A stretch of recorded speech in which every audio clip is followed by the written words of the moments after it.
Hi అండి అందరికీ welcome back to my channel. అందరూ ఎలా ఉన్నారు? బాగున్నారా? నేనైతే బాగున్నాను. ఇదైతే నేను డ్యూటీకి వెళ్ళడానికి బాక్స్ అయితే పెట్టుకుంటున్నాను. టమాటా పచ్చడి అయితే చేశాను. ఇంకా నైట్ది పప్పుచారు అయితే ఉందన్నమాట. ఇంకా అది కూడా బాక్స్లో కొద్దిగా వేసుకొని వెళ్తున్నాను. మార్నింగ్ అయితే వ్లాగ్ అనేది షూట్ చేయలేదు, నాకైతే టైం సరిపోలేదన్నమాట.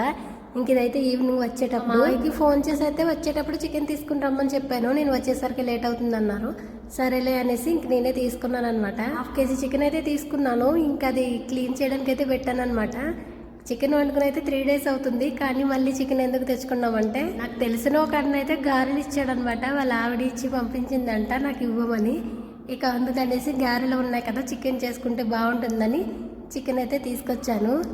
రిమోట్ ఉందని టీవీ కొనుక్కున్నట్టు ఉంది కదా, గారెల కోసం చికెన్ తెచ్చాను అనమాట. మనం చేసుకోవాలన్న గారెలు టైం అయితే ఉండట్లేదు. ఇంకెలాగా గారెలు ఉన్నాయి కదా, చికెన్తోని గారెలు తింటే సూపర్ ఉంటాయి అనేసి చికెన్ తీసుకొచ్చా.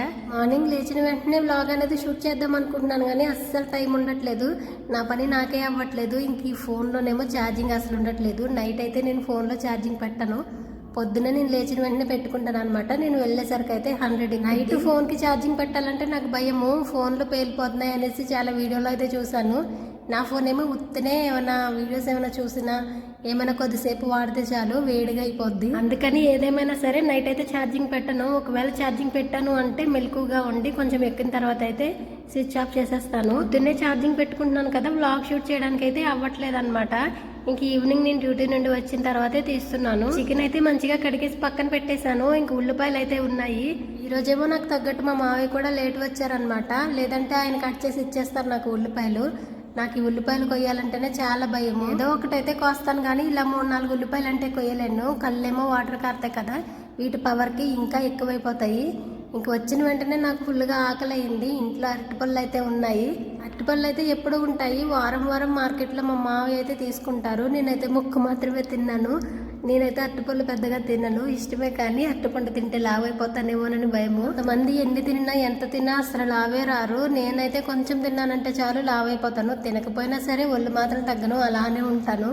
ప్రతి వారం ఏది మర్చిపోయినా కానీ అరటిపళ్ళు అయితే మర్చిపోరు, ఆయన తీసుకుంటారు తప్ప పాడైపోతే పాడేస్తాను, కానీ నేను మాత్రం ఒక్క అరటిపండు కూడా తినను. ఇప్పుడైతే ఇలా ఉన్నాను, ఇంకా లావైపోతే నా పనులు నేనే చేసుకోలేనేమో అని నాకు భయము. తగ్గడం సంగతి పక్క నుంచితే ఇంక పెరగకుండా ఉంటే బాగుంటుంది. ఉల్లిపాయలు తొక్క మొత్తం తీసేసి నీటిలో వేసి అయితే కొద్దిసేపు ఉంచాను, అలా అయితే పవర్ పోద్దని. కానీ వీటికి మాత్రం ఏం పవర్ పోలేదు. కట్ చేస్తుంటే నా కళ్ళు అయితే విపరీతంగా మంట, అసలు చూడలేకపోయాను. మావయ్య అయితే వచ్చేసారనమాట. నా ఇబ్బంది చూడలేక నేను స్నానానికి వెళ్ళొచ్చి కట్ చేస్తానులే అక్కడ పెట్టేసే అన్నారు. ఇంక అప్పటికే లేట్ అయిపోయింది. ఇంకెప్పుడు వండుకొని ఎప్పుడు తిందాంలే అనేసి ఏదోలా కట్ చేద్దామని అయితే కట్ చేశాను, కానీ నా వల్ల అయితే అవ్వలేదు. కరెక్ట్గా 3 ఉల్లిపాయలు అయితే కోసాను. ఇంక 3 ఉల్లిపాయలు కోసిన తర్వాత అయితే నేను కింద ఉల్లిపాయ ముక్కలు కింద వేస్తున్నాను, పైన వేస్తున్నాను, నాకే కనిపించట్లేదు అనమాట. అంత పవర్ అయితే వచ్చేసింది కంట్లోకి. ఇంక నేను కొయ్యలేను అనేసి సగంలో ఆపేసి అయితే మా మావయ్యకి అయితే ఇచ్చేసాను. స్నానం చేసి వచ్చిన తర్వాత కట్ చేద్దాంలే అని. అదేంటో నేను ఒక ఉల్లిపాయ కంటే ఎక్కువ కోసానంటే చాలు నా కళ్ళు విపరీతంగా మండిపోతాయి. అదే మా మావయ్య ఎన్ని ఉల్లిపాయలు కట్ చేసినా సరే ఆయన కళ్ళంపడి నీళ్ళు కూడా రావు. 1-2 కంటే ఎక్కువ ఉన్నాయంటే చాలు ఆయనకే ఇచ్చేస్తాను కట్ చేయమని. నేనైతే ఉల్లిపాయల జోలికి అస్సలు పోను. ఇప్పుడు కూడా ఆయన చెప్పారు నేను స్నానం చేసి వచ్చిన తర్వాత కట్ చేస్తానులే అని. నేనే వినకుండా అయితే కూర అయ్యేసరికి లేట్ అవుతుంది, ఇవాళైనా తొందరగా పడుకుందామని అయితే స్టార్ట్ చేశాను, కానీ నా వల్ల ఇంకా అసలు అవ్వలేదు. ఇంకా ఆయనకే మొత్తం అయితే ఇచ్చేసాను. ఆ ఉల్లిపాయ సగంలోనే ఆపేసి సగం కట్ చేసిన ఉల్లిపాయ గిన్నె చాకు కూడా ఇచ్చేసాను. ఆయన కట్ చేసే లోపు నేనైతే అల్లం దంచుకుందాంలే అని. నీకు ఏ కూరలోకైనా అల్లం కావాలి అంటే దంచుకునే వేసుకుంటున్నాను. ఫ్రిడ్జ్ అనేది ఇంట్లో ఉంది, కానీ దాన్ని అయితే ఆన్లో పెట్టట్లేదు.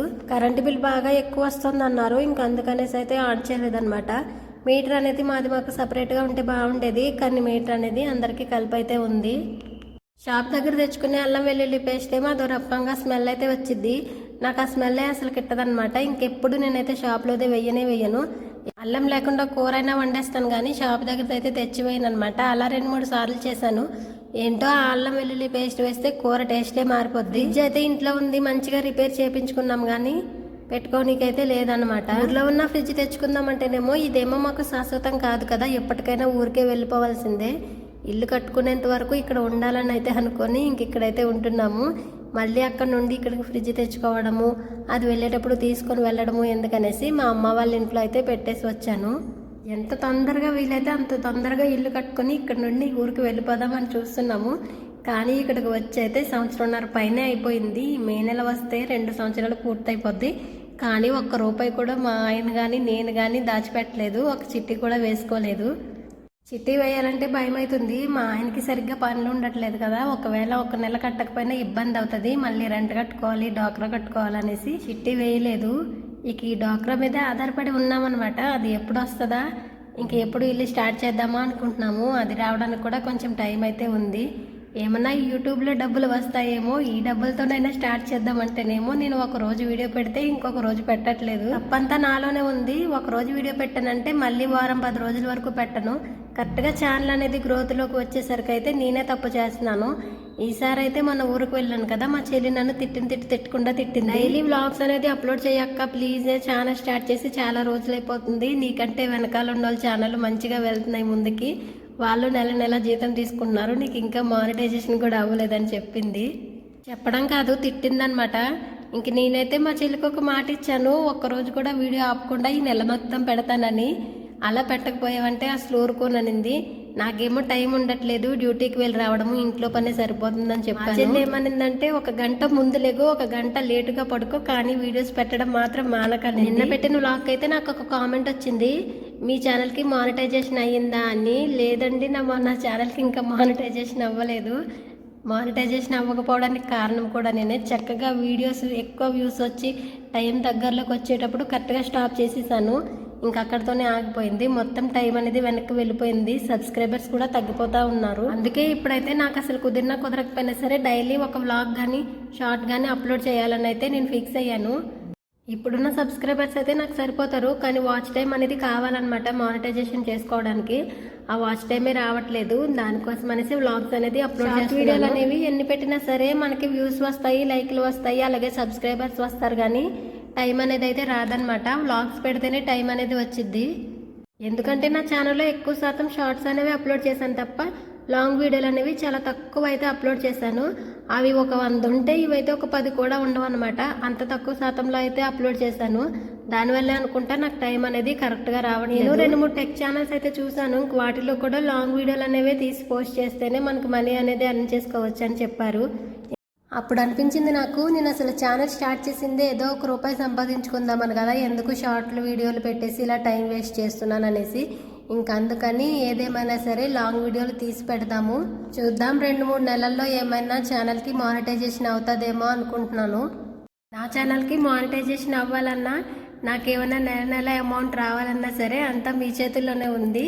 వీడియోలు అనేవి చూసి వెళ్ళిపోకుండా లైక్ చేసి కామెంట్ చేయడం మాత్రం మర్చిపోకండి. అయితే ఉడుకుతా ఉంది, ఈలోపు కొద్దిగా గిన్నెలు అయితే ఉన్నాయన్నమాట, అవి కడిగేసుకుందామని అయితే తీసుకున్నాను.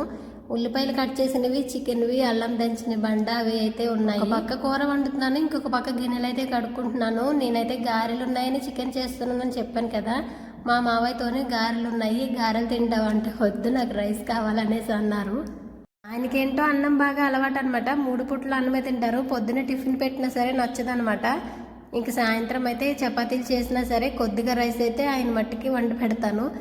ఇప్పుడైతే కూరలో ఉప్పు కారాలు అన్నీ వేసేసిన తర్వాత మళ్ళీ గారెల్లోకి కదా కూరలో గ్రేవీ ఉంటే బాగుంటుందని నేనేమో ఒక ఉల్లిపాయ ఎక్స్ట్రా కోసాను. ఇప్పుడు ఈ కూర అయితే అన్నంలోకి కొంచెం తీపి తగిలినా సరే ఆయన అయితే ఊరుకోరు, అందుకని కాస్త కారం ఎక్కువ వేసాను. కూరలో ఉప్పు కారాలు అయితే వేసేసాను.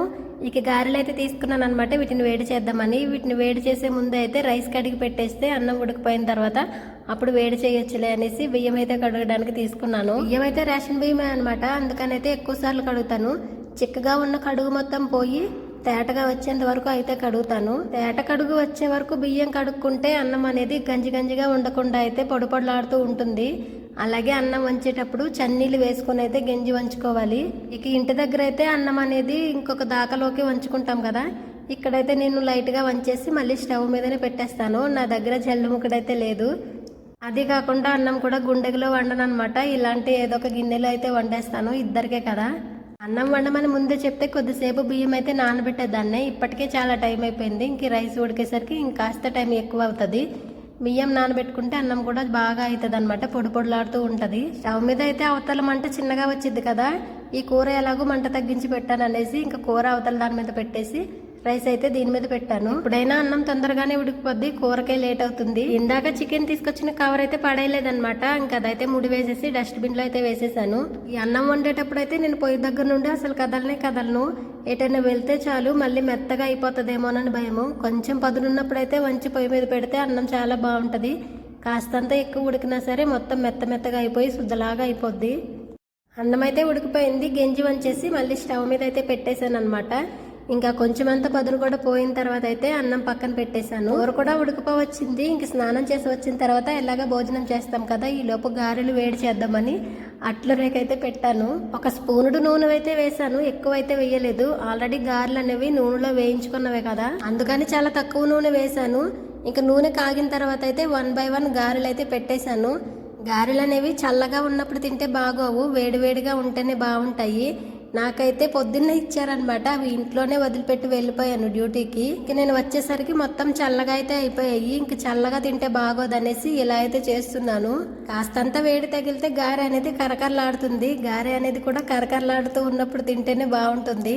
మంట మొత్తం తగ్గించేసి కొద్దిసేపటికి అయితే గారె అనేది తిరగేస్తూ ఉన్నానమాట.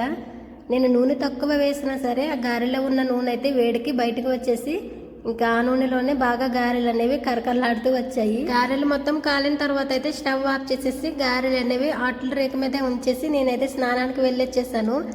ఈ లోపు తీసేస్తే మళ్ళీ చల్లగా అయిపోతాయి, ఆ రేకు మీద ఉంటే ఇంకా కరకరలాడుతూ వస్తాయి కదా అనేసి. కూర అయితే కాస్త గ్రేవీగా చేశానని చెప్పాను కదా, ఇంక ఇలా అయితే వచ్చింది.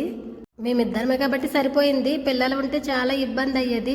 మాలకైతే టయానికి ఆకలి అయ్యిద్ది కదా, మాకైనా సరే వంట చేసుకుని తినేసరికి లేట్ అయినా మేమైతే వండగలుగుతున్నాము. అదే మా పిల్లలు ఉంటే మాత్రం ఏదో తొందరగా వండేసేదాన్ని. ఇక మా మావయ్యకి 3 గారెలు వేసి కొద్దిగా కూర వేసి అయితే ఇచ్చాను. ఇంకా ఆయనకేమో వీడియో తీస్తేనే నచ్చదు, అసలు తలనేది పైకెత్తడం అనమాట, కొత్త పెళ్లి కొడుకులాగా.